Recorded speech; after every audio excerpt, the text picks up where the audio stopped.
Boa noite. No Globo Repórter de hoje, uma aventura no coração das Américas. Panamá e Costa Rica, dois países que surpreendem o mundo e não só no futebol.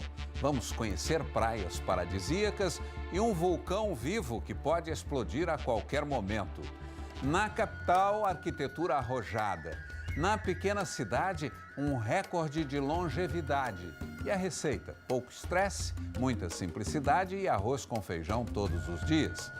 Mas o que dizer da delicadeza de um refúgio construído só para abrigar preguiças perseguidas? E do jardim botânico que cultiva a menor orquídea do mundo?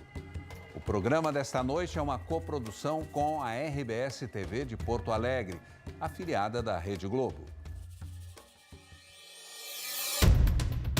Um lugar de um horizonte emoldurado por nuvens e vulcões. De planícies imensas e secas. De florestas tropicais e praias deslumbrantes. Um lugar de paisagem selvagem, cidades modernas e cheias de história.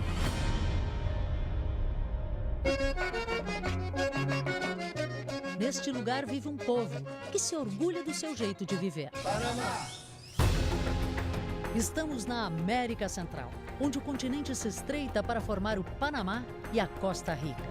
É o coração das Américas. Nossa aventura começa pelas águas quentes e transparentes do Mar do Caribe.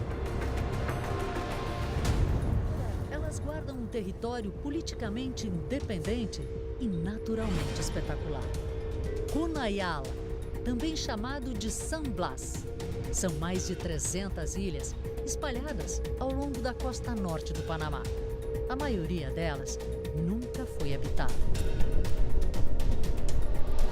É preciso enfrentar o mar para explorar cada uma delas. 30, 40 minutos assim, ó. Pulando, batendo. Olha só onde eu estou, no meio de uma ilha deserta. Uma ilha tão pequena, mas tão pequena, que tem uma única palmeira. Pois é nessa hora que dá vontade de guardar segredo, para que tudo isso fique assim quase intocado para sempre. Nesse paraíso de areias brancas vive a tribo Kuna, índios que aproveitam tudo o que a natureza oferece.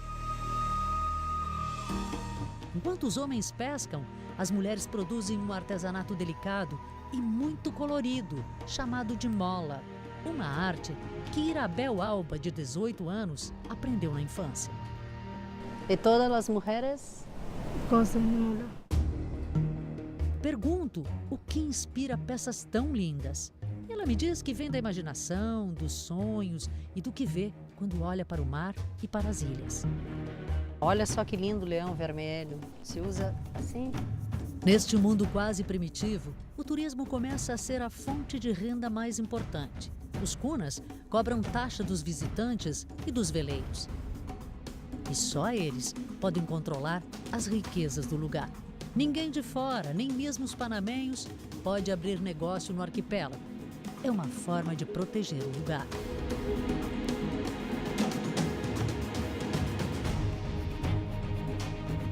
A visão das ilhas de San Blas mexe com as nossas emoções. É por isso que muitos aventureiros que navegam pelos mares do mundo não resistem e acabam ficando. Como a brasileira Adriana e o espanhol Eduardo. Desses lugares todos que vocês conhecem, vocês diriam que esse é o lugar mais conservado, como a natureza fez. Virgem. É mais virgem, É por isso que a gente está menos contaminado e sem dúvida. E vocês vão ficar até quando aqui? Tem ideia? Não sei, não tem pressa. Por enquanto, não temos planos de ir para qualquer outro lugar. Seria um pouquinho menos lindo, seria menos tranquilo, seria menos o que a gente quer. Então, por enquanto, ficamos aqui. Essa é a vista da tua casa? Pois é, esse é um dos quintais. Ah. A casa é pequena, mas a piscina e o quintal, você viu? Gente, é fantástico. Todas as praias dessas ilhas são maravilhosas. A água é transparente, quente. Olha só, dá para enxergar o fundo aqui, água quentinha. E o mais impressionante é que ela muda de cor repentinamente. Eu estou aqui no limite entre a água transparente e esse azul, um azul turquesa profundo. É inacreditável, parece até que foi colorido com tinta. As cores dependem do céu, do sol, das algas e dos corais. E na hora de partir, o consolo é a lembrança. Generosa que é, vai guardar para sempre essa imagem dentro da gente.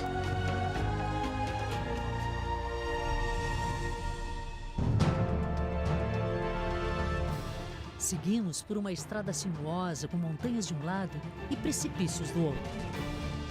O destino é um outro mundo onde a beleza não é obra da natureza, mas da arquitetura. A cidade do Panamá é espetacular. A sensação é de estar num grande tabuleiro num jogo de formas. Peças de cristal encaixadas viram torres gigantescas e impressionantes. Olhar para elas é desafiar a nossa imaginação. Vai dizer que esse prédio de 52 andares não parece um brinquedo de montar retorcido? Ou seria um parafuso? A maioria dos prédios desafia a lógica e nos espanta com tanta criatividade. Essa mistura de aço e vidros espelhados em dourado e prata que reflete a exuberância e riqueza da parte moderna da cidade.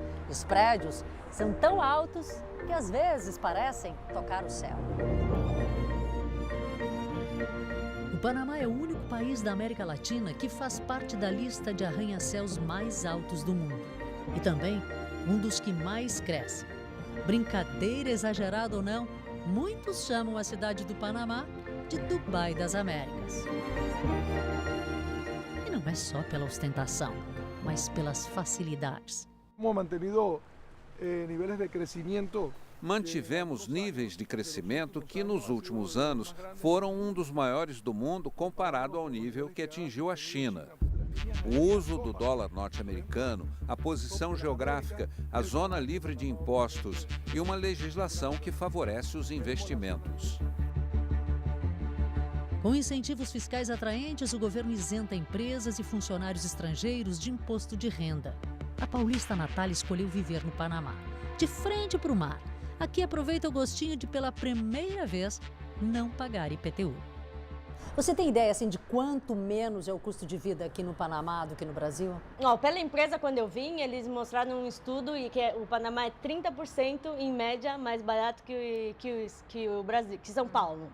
Sem contar custo imobiliário, que aí aumenta a diferença ainda mais. O apartamento no 32º andar tem 120 metros quadrados, segurança e lazer. O preço desse conforto? Cerca de R$550 mil. Quer dizer, você vive muito bem aqui no Panamá. Muito bem, adoro, adoro, adoro. Os panamenhos nos revelam um jeito colorido de viver. E pelas ruas da cidade do Panamá também encontramos mulheres que são a cara da riqueza, herança dos colonizadores espanhóis. Nos cabelos, enfeites de ouro e pérolas. Os vestidos, feitos de um linho muito fino, exibem rosas, orquídeas, aves e borboletas, bordadas à mão. E pensa que as saias de baixo são simplesinhas? Que nada, são como rendas, extremamente caprichadas.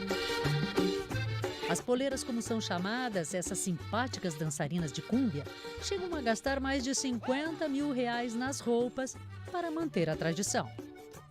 Você não é mulher muito rica? Mais ou menos, herência familiar. As roupas das meninas custam muito dinheiro, muito caro, $25 mil. Uma roupa assim custa quanto? Mais ou menos. 200. $200, pobrecito? Econômicos. Mas os botões das camisas são de ouro. E assim, com dança e música, eles mantêm a sonoridade do Panamá.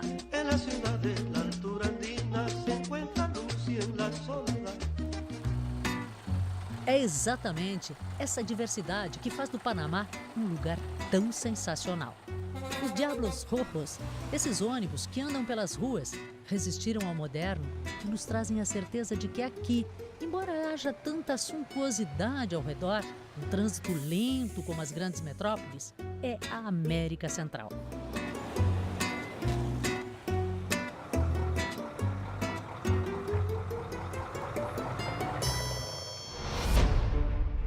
Então vamos adiante, cruzar a fronteira do Panamá e entrar num país onde o cenário é muito diferente. As estradas da Costa Rica nos revelam paisagens lindamente simples.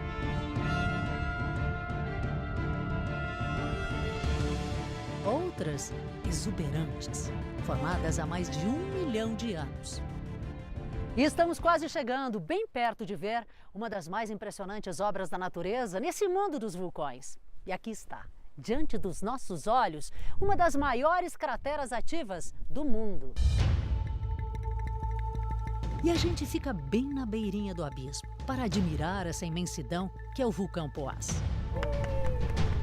A cratera tem mais de 1,5 km de largura e 300 metros de profundidade. Um lago feito de água ácida. E ao redor, tudo é cinza. Há vida nessa cratera? Não há vida, basicamente por conta da acidez, com minerais e enxofre. O silêncio é perturbador. Todos aqui sabem que as grandes erupções chegaram repentinamente, sem fazer barulho. Por isso, câmeras monitoram o vulcão o tempo todo. Turistas em visita ao parque podem ser pegos de surpresa.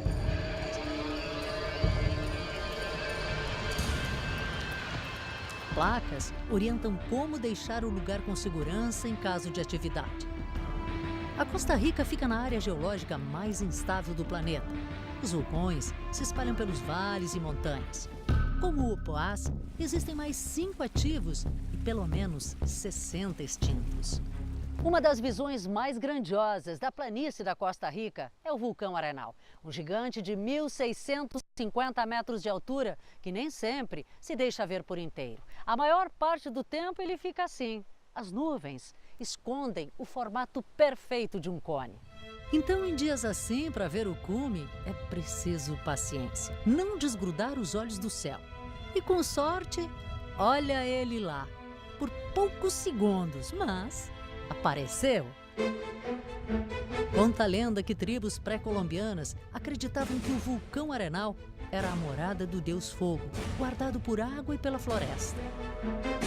E são muitas florestas. Por isso, esse é um país para ser visto de cima. Pegamos carona nesse bondinho para um passeio nas alturas. Ele nos leva a 1.750 metros numa vista deslumbrante, onde o único ruído é o do vento. Só daqui se consegue admirar o que existe entre as árvores. Bromélias, frutinhas, musgos e pássaros. Muitos pássaros. São 850 espécies de aves, mais do que tem no Canadá e Estados Unidos juntos. O convívio dessas aves, às vezes, é barulhento. Não demora muito, elas se entendem. Um bom jeito de observar os pássaros da floresta tropical é andar por essas passarelas suspensas, presas aqui no alto, por cabos de aço. Como algumas são bem extensas, às vezes esse balanço aqui dá um pouquinho de medo. Afinal, as pontes ficam a 40 metros do chão. Uma névoa densa toma conta da mata, onde troncos se agarram uns aos outros para sobreviver nesse mundo de umidade e pouca luz. E é preciso cuidado. Essas florestas cheias de iguanas também escondem cobras e rãs.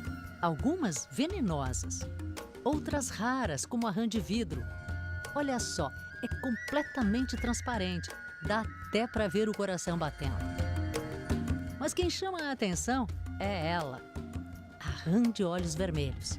E que olhos! E que colorido! Movimentos calculados lá vai ela, buscar proteção entre as folhas.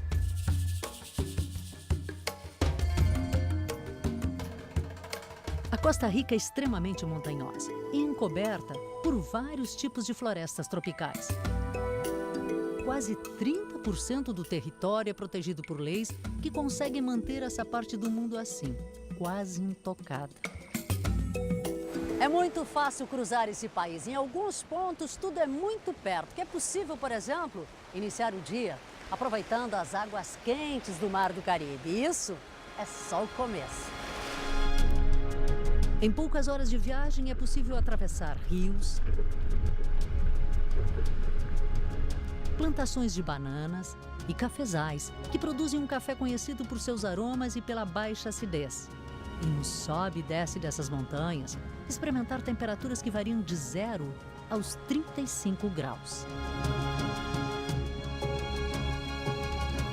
O que impressiona bastante em algumas praias é a cor da areia. Dá só uma olhadinha nessa aqui, olha só. Quase preta, cor de carvão. Imagina, parece que a gente vai se sujar. Pode não ser bonito, mas no mínimo, vai dizer que não é exótico. A cor tem a ver com as rochas vulcânicas e com o solo da região. Nada que assuste quem quer aproveitar o sol. Antes de ir embora, um bom banho de mar resolve tudo. E depois de tantas belezas, ainda dá tempo para, no final do dia, ver o espetáculo que é o sol se pondo ali, ó, nas águas do Pacífico.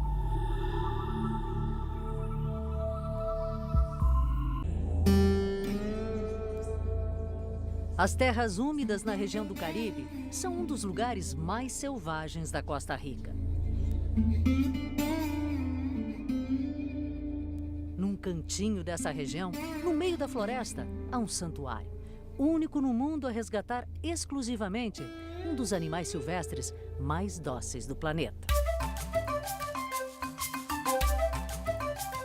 As preguiças deveriam estar livres, penduradas em árvores, mas foram tiradas da natureza por atropelamentos, choques em fios elétricos ou porque ficaram órfãos. Apesar de tudo, tiveram sorte porque vieram para um lugar onde milagres acontecem.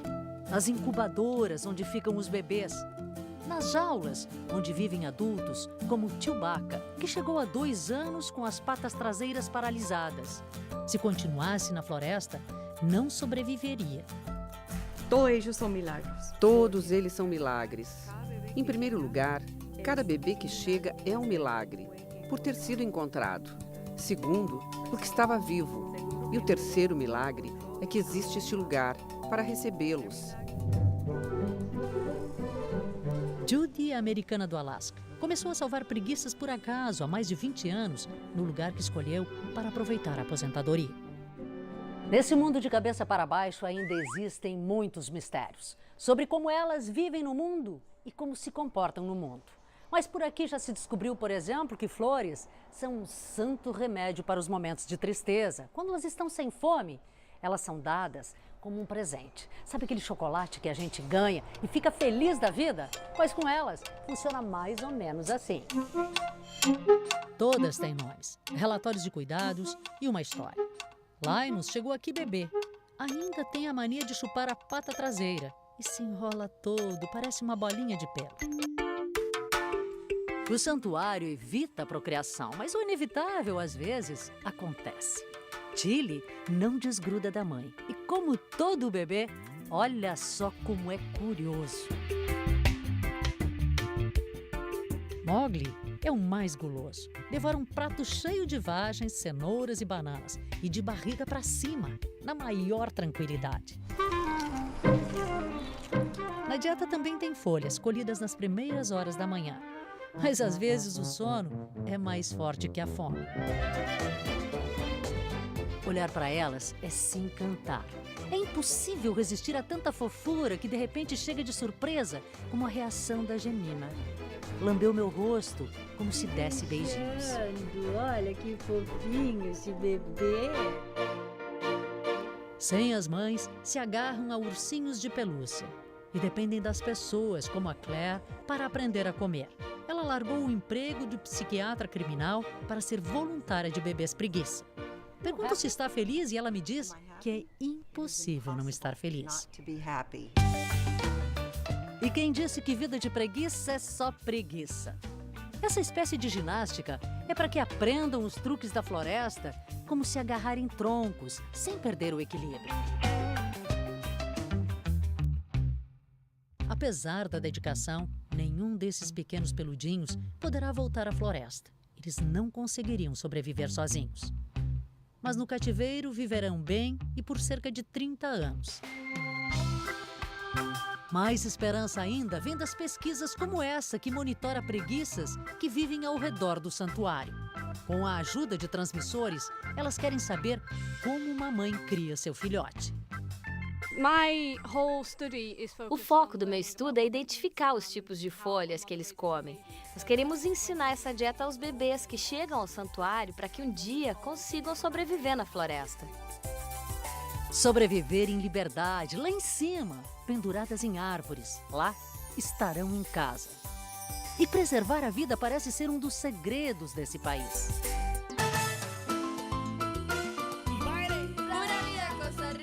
Na Costa Rica, pura vida é uma forma de cumprimentar, de desejar bom dia. Pura vida! Mas é também uma espécie de filosofia de vida, estar sempre bem, mesmo que tudo pareça muito simples. Pode ser uma casinha ao pé do vulcão, ou passear por pequenas cidades como Nicoya. Aqui a vida não tem pressa. As pessoas sentem orgulho de suas tradições, do seu jeito de viver. Muito e bem. Em nenhum outro lugar do mundo a expectativa de vida é tão alta como em Nicoya. Imaginem que as chances de chegar aos 100 anos aqui é 7 vezes maior do que no Japão, que tem um dos melhores índices de longevidade. Imagina só, a Sônia tem 63 anos, os pais dela têm 86.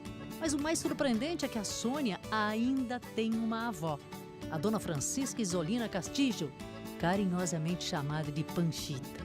Ela tem 107 anos de idade. Vó Panchita tem 5 filhos, 31 netos, 56 bisnetos, 68 tataranetos. E se a palavra existisse em português, ela teria 8 tataranetos, que são os filhos dos tataranetos. E mais uma surpresa: nenhum casamento. Y es que antes los hombres le pegaban mucho a las mujeres y yo dije, no, que conmigo no se junta. Além da genética privilegiada, o convívio social é um dos fatores apontados pela pesquisa da Universidade da Costa Rica e das americanas Berkeley e Stanford como responsável pela longevidade. Tem que ver muito com o pouco estresse que se vê. Tem a ver com o pouco estresse. A vida se vê de forma muito simples. Tentando descobrir a receita de uma vida longa e feliz de quem vive aqui, fomos conhecer outras famílias. E olha só o que nos aguardava. Carne de porco e banana verde fritas na banha. Esse é o tira-gosto dos fins de tarde da família do seu Oscar. Ele tem 92 anos. Uma profusão de calorias. Ah, sim, claro. Os pesquisadores também se espantaram, principalmente com o resultado dos exames, que mostram níveis de colesterol e glicose controlados. A explicação? Eles não fumam, e cuidar da casa aqui é como ir para a academia. A alimentação com gordura também é rica em fibras, frutas colhidas no próprio quintal, verduras e legumes orgânicos. O cenário é alegre, as pessoas generosas, há uma harmonia contagiante entre tudo e todos. E, sobretudo, respeito. O seu Oscar ainda participa das decisões da família. Antes que eu fosse embora, orgulhoso, me mostrou a coleção de chapéus, um para cada momento, e confidenciou. Terá 50 anos. Procura uma noiva jovem de mais ou menos 50 anos. Seu Oscar, olha lá. Mas ele pode, afinal, ainda vai viver muito mais. Seu Calixto leva a vida com a certeza de que irá longe. Aos 87 anos, O filho da dona Panchita percorre de bicicleta 10 quilômetros todo santo dia. Qual o segredo para se viver tanto tempo? Comendo arroz e frijoles. Como? Arroz e frijoles. Come arroz e frijoles, ¿verdad que?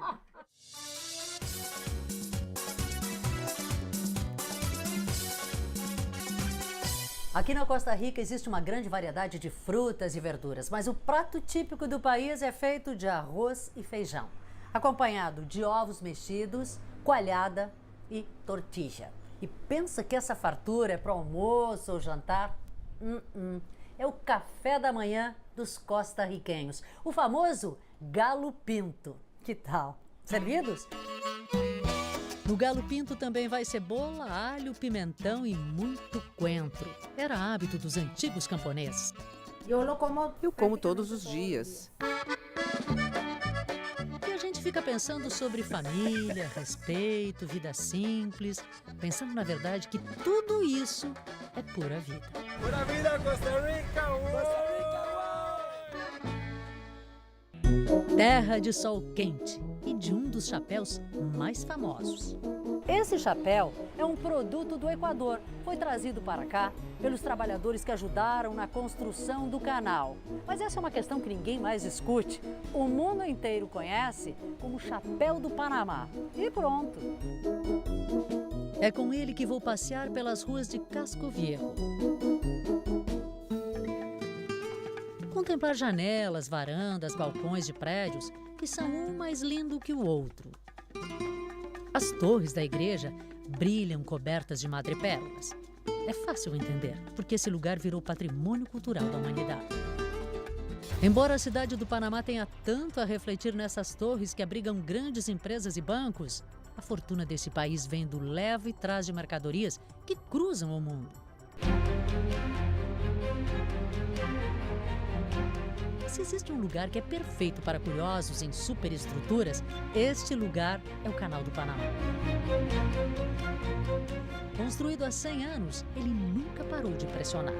Serve de atalho para embarcações gigantes que tiram fininho dos muros da construção. Imagine só construir elevadores de água que colocam os navios 26 metros acima do nível do mar e fazem a travessia deles do Oceano Pacífico para o Oceano Atlântico, ou ao contrário. As embarcações partem do nível do mar, mas para chegar ao outro lado precisam subir, porque no meio do caminho existem lagos como o Gatún, que é mais alto. Então as eclusas são como elevadores ou escadas. Cada uma tem a altura de um edifício de 7 andares.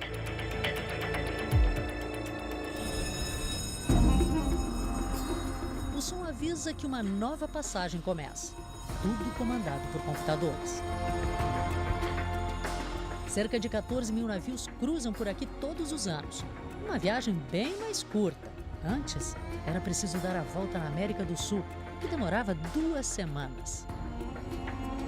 Com o canal, são no máximo 10 horas.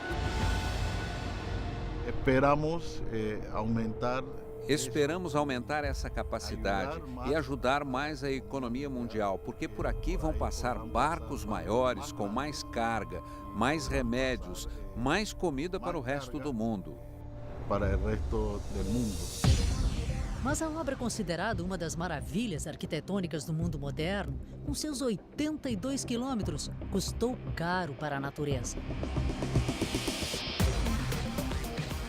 Danos que tentam ser compensados por ambientalistas e instituições de pesquisas localizadas ao redor do canal. A água verde esmeralda cobre o que antes era floresta, e as ilhas, na verdade, são montanhas. Estamos desembarcando na ilha Barro Colorado. Aqui funciona um dos centros de investigação mais importantes do mundo sobre a biodiversidade tropical. Descobertas feitas aqui podem mudar a nossa vida. O americano Kevin escala árvores gigantes, instala câmeras que vão mostrar o que acontece aqui nas alturas quando ficam apenas floresta e animais.